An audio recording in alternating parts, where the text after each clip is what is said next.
സമത്വത്തിൻ്റെയും സാഹോദര്യത്തിൻ്റെയും സന്ദേശവുമായി ക്രിസ്മസ് സമാഗതമായിരിക്കുന്നു.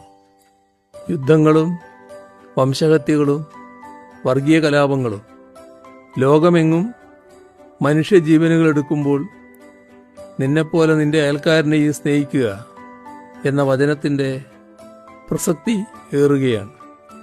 സ്വന്തം സുഖം അവരൻ്റെ ദുഃഖമായി മാറാതിരിക്കാനുള്ള കരുതലും കരുണയും നമുക്ക് ഉണ്ടാകേണ്ടതുണ്ട്. മനുഷ്യസ്നേഹത്തിൻ്റെ പ്രതീകമായി വിളങ്ങുന്ന യേശുക്രിസ്തുവിൻ്റെ ജന്മദിനത്തിൽ ശാന്തിയുടെയും സ്നേഹത്തിൻ്റെയും സന്ദേശങ്ങൾ നമുക്ക് ഉയർത്തിപ്പിടിക്കാം.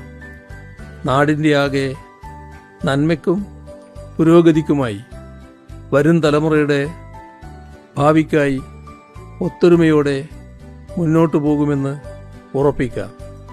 പ്രത്യാശയും സന്തോഷവും ഓരോരുത്തരുടെയും മനസ്സിൽ നിറയട്ടെ. ഏവർക്കും ഹൃദയപൂർവ്വം ക്രിസ്മസ് ആശംസകൾ നേരുന്നു.